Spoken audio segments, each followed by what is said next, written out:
नौकरी में नहीं लूंगा तो मैं राजनीति से संन्यास ले लूंगा।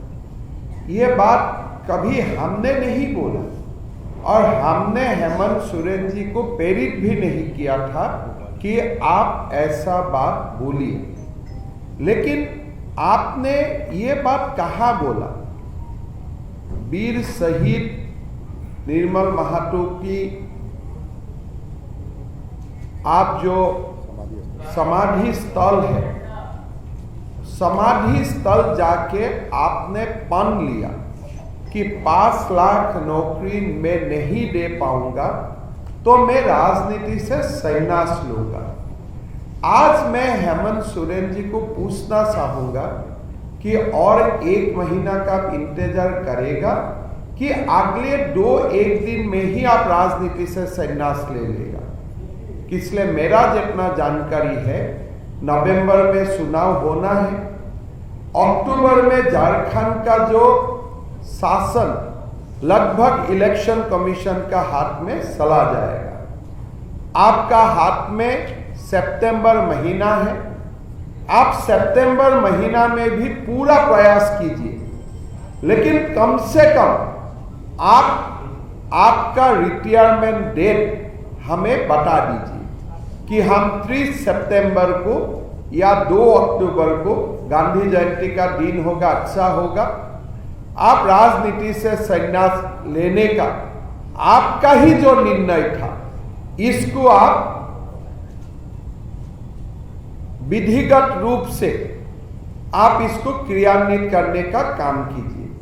इसलिए मेरा पिता का कोई बहुत बड़ा परिचय नहीं है, लेकिन आपका पिताजी झारखंड का और देश का एक बहुत बड़ा व्यक्तित्व होता है। अगर शिबू सोरेन जी का बेटा अपना वादा नहीं निभा सकता है तो कौन ये वादा निभाएगा? आज झारखंड हेमंत सोरेन जी से पूछ रहा है। 5,000 प्रति मास 15,000 करोड़ हमारे युवाओं को अभी तक मिल जाना चाहिए था, आपने नहीं दिया। पेंशन का नाम में माताओं को 3,750 करोड़ रुपया मिल जाना चाहिए था, आपने नहीं दिया।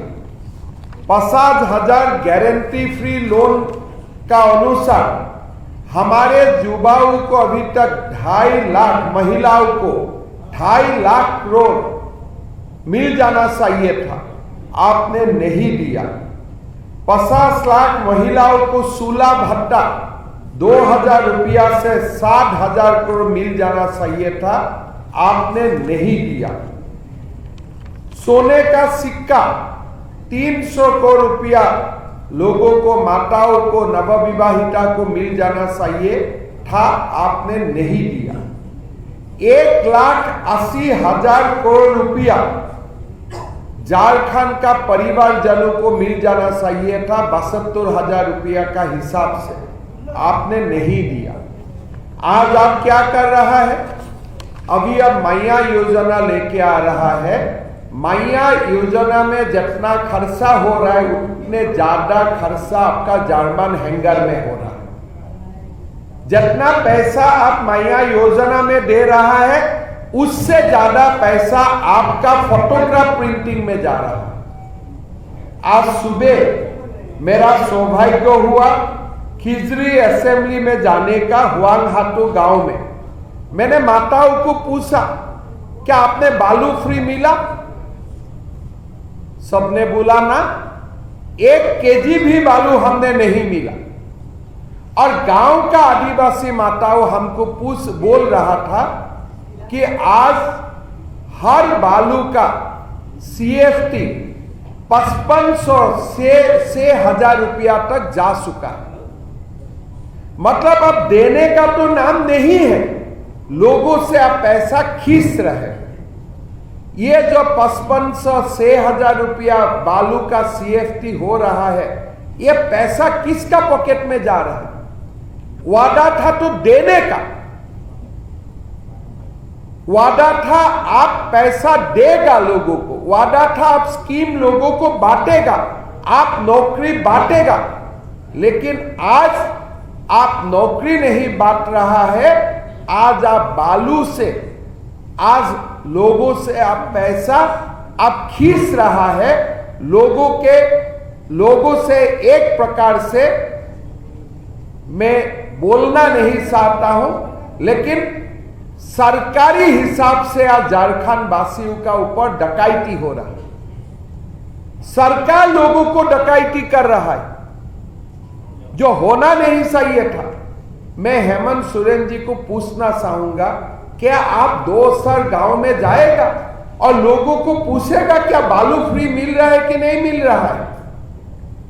आज तमाम जेएमएम का कार्यकर्ता कम से कम मुख्यमंत्री जी को जाके बताइए कि आपका घोषणा का बावजूद बालू फ्री हम नहीं मिल रहा।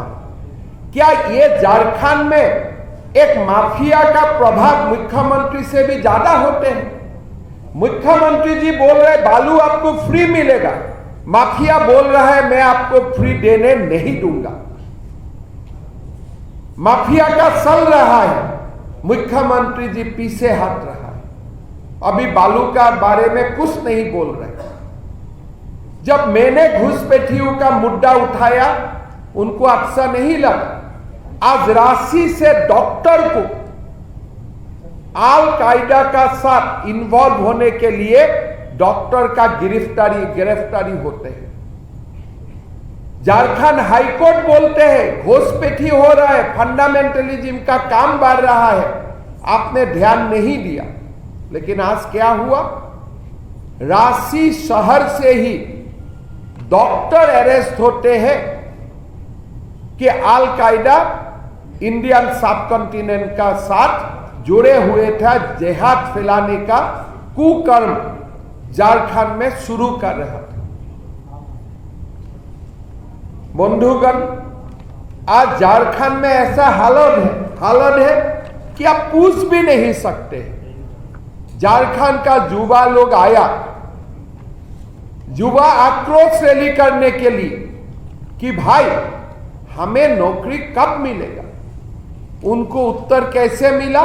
टीयर गैस से, लाठीचार्ज से, कि आप मुझे प्रश्न मत कीजिए, आपका अधिकार नहीं है मुझे प्रश्न करने के लिए, मैं सबसे ऊंचा हूं, मैं लगभग भगवान हूं, आप मुझे प्रार्थना कर सकते हो, लेकिन अगर मैं नहीं भी दूंगा, दूसरा दिन भी आपको मंदिर आना है, आप मुझे कोई क्वेश्चन नहीं कर सकते। मैं भगवान बन चुका हूं। युवा आते हैं आक्रोश रैली करने के लिए, आप मान और अभिमान लेके आपका पास आते हैं, मन का दुख लेके आपका पास आते हैं, और आप कैसे जवाब देते हैं? मैंने जीवन में हमें भी बहुत ज्यादा संग्राम देखा हूं। हम असम से आया हूं, 30 साल से हम लोग अल्फा का साथ जूझ रहा हूं, लेकिन कभी ऐसा बैरिकेड मैंने जिंदगी में नहीं देखा। बैरिकेड का ऊपर बार्ब वायर, उसका बाद बाबूलाल मरांडी जी भाषण देते रहते हैं, आपका टीयर गैस चालू हो जाते हैं। मैंने टीवी में लाइव देख रहा था, मोराबादी ग्राउंड में सभा चलते हैं, सभा बाबूलाल मरांडी जी का भाषण चलते हैं, और उसी समय आप टीयर गैस फायर कर देते हैं। आज और एक नया घटना शुरू किया। क्या किया है?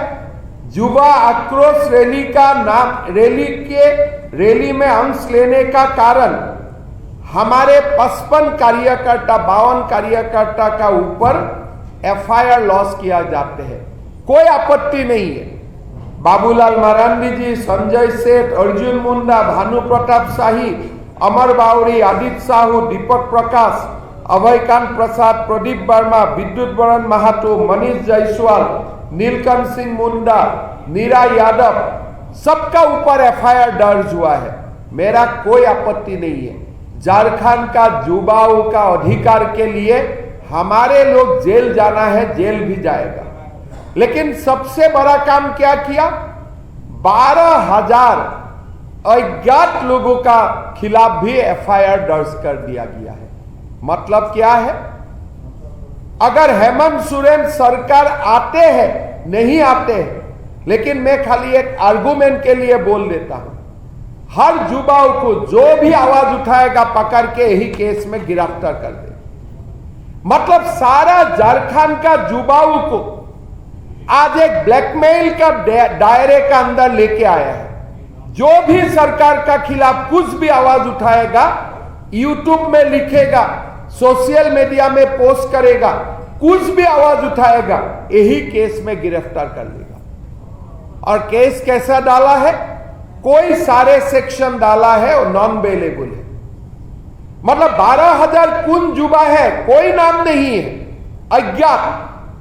मतलब जो भी आवाज उठाएगा, आप लोग भी आवाज उठाएगा, आप लोगों का नाम भी ये 12,000 में एक हो जाएगा। जालियाना बाग में भी ब्रिटिश ने ऐसा एफआईआर नहीं लॉन्च किया था। स्वाधीन भारत में आप मुझको ऐसा दूसरा एक एफआईआर दिखाइए जब 12,000 अज्ञात लोगों का ऊपर एफआईआर दर्ज किया गया है। हमारा लोकतंत्र में ऐसा रिकॉर्ड कभी नहीं है। मैं झारखंड का डीजीपी महोदय को बोलना चाहूंगा, भाई तेल लगाना है अपना मत लगाओ, एक लिमिट में रहिए। आज ये एफआईआर सुप्रीम कोर्ट में जाते हैं, क्या एक दिन भी टिक सकेगा? वीडियो है, टीवी है, लोगों का नाम लेके आओ, नाम लेके नामांकित करो, हमारा कोई आपत्ति नहीं है। हमारा युवा मोर्चा का लोग जेल में जाने का कोई आपत्ति नहीं है, लेकिन अब अज्ञात क्यों किया? मतलब आपने ब्लैकमेलिंग का एक रास्ता खोल लिया। आप टीवी स्क्रीन में सब युवाओं का सेहरा है। जो युवा मोराबादी में आया था उनका नाम में आप एफआईआर दर्ज करो, कोई आपत्ति नहीं है, लेकिन आप ब्लैकमेल का यह तरीका क्यों ढूंढा है? मैं झारखंड का डीजीपी महोदय को बोलना चाहूंगा, भाई इतना सुपला सापटी मत करो, एक लिमिट क्रॉस मत करो। 12,000 युवाओं, मतलब आज पाकुड़ में भी कोई युवा आवाज उठाएगा, आप इस केस में उसको अरेस्ट करेगा। आज हजारीबाग में कोई झारखंड मुक्ति मोर्चा का लोगों का साथ नोकझोंक होगा, आप इसी केस में अरेस्ट कर लेगा। मतलब एक ओपन और एक जेनेरिक केस आपने ले लिया, एक जेनेरिक केस आप ले लिया है। अभी झारखंड का जो भी युवाओं को आपको गिरफ्तार करना है, इस केस में आप गिरफ्तार कर लेगा। क्या ऐसा कोई उदाहरण है देश में दूसरा? मैं टेक्निकी में तो नहीं जा रहा हूं। आज ये एफआईआर देखिए, रणधीर सिंह का नाम में एफआईआर हुआ है। क्या रणधीर सिंह वो दिन रांची में था? पता कीजिए, वो दिन वो कोर्ट में थे। क्या काचे मुंडा वो दिन रांची में थे? वो हॉस्पिटल में थे। हम इसमें नहीं जाऊंगा, फिर भी रणधीर सिंह को बलिदान देना है, काचे मुंडा को बलिदान देना है, दे देगा, उसमें कोई आपत्ति नहीं है। लेकिन अब 12,000 बिना नाम का युवाओं का ऊपर आपने केस क्यों रजिस्टर किया? हम तो ये एफआईआर को लेके हम झारखंड का डीजीपी महोदय को बाद में कानून सिखा दूंगा, भाई कानून ऐसे लिखा जाता है। देश में तभी ऐसे होते हैं जब एक डीजीपी यहां में चल रहा था, यूपीएससी से सिलेक्टेड डीजीपी, रातारात आप खाली कीजिए, इंसर्ट डीजीपी को लेके आइए, मतलब आपके लिए वही काम करेगा। मैं चुनाव आयोग को एडवांस रिक्वेस्ट करूंगा कि ऐसा डीजीपी नहीं चल सकते। चुनाव ऐसा डीजीपी का अंदर में नहीं हो सकता है जो डीजीपी नीरस लोगों का ऊपर टीयर गैस चलाता है, लाठी चलाता है, बारबेड वार का फैंस लगाते हैं। क्या युवाओं का अधिकार नहीं है? किसने बोला था 5 लाख नौकरी दूंगा? क्या हमने बोला था? आपने बोला था। अगर आप बोलते थे, अगर आप बोला है तो आपको तो जवाब देना ही है। यही तो गणतंत्र है, यही तो डेमोक्रेसी है। बालू फ्री देगा, क्या ये बीजेपी ने बोला है? आप बोला है बालू फ्री दूंगा। अब क्यों बालू नहीं दे रहे हैं अभी? तो ये झारखंड में सरकार नहीं चल रहा है, एक डिक्टेटरशिप चल रहा है। मैं डीजीपी साहब को रिक्वेस्ट करूंगा, 12,000 लोगों का नाम बताइए, लेकिन ऐसे एफआईआर आप मत दर्ज कीजिए। अगर सचमुच 12,000 थे, मेरा हिसाब से तो 30,000 थे। यहां में भी आपने गलती कर दिया। हमारा हिसाब में तो वहां अंदर में 30,000 थे और बाहर में 50-60,000 लोग थे। 12,000 का संख्या 12,001 भी नहीं। आप देखिए, 12,002 भी नहीं, 12,070 भी नहीं। अब एग्जैक्ट 12,000 आपको कैसे मिला? अब बताइए। हम लोग को ऐसा सोचा है क्या? हम लोग का कुछ दिमाग नहीं रहेगा। मैंने एक पुलिस अधिकारी को देखा, भाई उन्होंने मुझको पहले पूछा कि उनको 12,000 संख्या कहां से मिला। वो तो 11,099 भी हो सकते थे, 12,001 भी हो सकते थे। 12,000 कैसे हुआ? मतलब ये पूरा साजिश है। आप देखिए, जेएमएम का अधिकारी बोलते हैं कि भारत माता का जय बोलने वाला लोग 5,000 अंदर में था। बोले थे ना वो लोग, बोले थे ना अमर जी। वो जेएमएम का स्पोक्स पर्सन क्या बोलते हैं कि 5,000 लोग थे मोराबादी में। अगर 5,000 लोग थे, आप 12,000 क्यों दर्ज किया? ये 7,000 आप किसको ब्लैकमेल करना चाहते हैं? आज पहला बार मान लिया जेएमएम का साथ, ठीक है, अंदर में 85,000 था, ठीक है, 5,000 था, बाकी 7,000 कौन है बताइए? और आपको 12,000 का कैलकुलेशन कहां से आया? एग्जैक्ट 12,000। डीजीपी साहब चल नहीं पाएगा आप ऐसे। आप गलत जगह में हाथ लगा दिया। ऐसे नहीं होते। वो दिन चला गया कि हेमंत सोरेन जी सबको रक्षा करके रहेगा। वो नहीं हो पाएगा। भारत में कानून का राज है, भारत में संविधान का राज है। तो मैं डीजीपी साहब को चैलेंज करता हूं, 3 दिन में आप 12,000 लोगों का नाम दीजिए, नहीं तो सारा झारखंड का युवाओं को ब्लैकमेल करने के लिए आपने ये दस्तावेज जो बनाया है, हम लोग कोर्ट में भी लेके जाएगा, इलेक्शन कमीशन में भी लेके जाएगा। ऐसे 12,000 अज्ञात व्यक्तियों का ऊपर एफआईआर नहीं हो सकता। अब हमें पूछिए, हम नाम दे दूंगा आपको कौन कौन आए थे। टीवी में है, आंदोलन करने आए थे, कोई दूसरा करने के लिए नहीं आए थे। आंदोलन करने का हमारा जन्मसिद्ध अधिकार है। भारत में आंदोलन करने का कोई अधिकार कोई लेके नहीं जा सकता है। आपने चीफ जस्टिस चंद्रचूड़ साहब का मेडिकल कॉलेज का, जो कलकत्ता का मेडिकल कॉलेज का केस चल रहा है, उसमें चंद्रचूड़ साहब का आपने बयान सुना, उनका वर्डिक्ट सुना कि आंदोलनकारियों का ऊपर अत्याचार मत करिए। जो बंगाल गवर्नमेंट के लिए जो होते हैं, वो झारखंड गवर्नमेंट के लिए भी वही होता है, असम सरकार के लिए भी कानून वही होता है। डेमोक्रेटिक मूवमेंट को आप ऐसे नहीं कुचल सकता है। हम आपको बता के रखा हूं, सितंबर में हम लोग दोबारा आएगा, आपसे जवाब मांगने के लिए हम लोग दोबारा आएगा सितंबर महीना में। इसलिए ये जवाब हमें चाहिए, और जवाब देने का अधिकार आपको खाली 30 सितंबर तक ही है।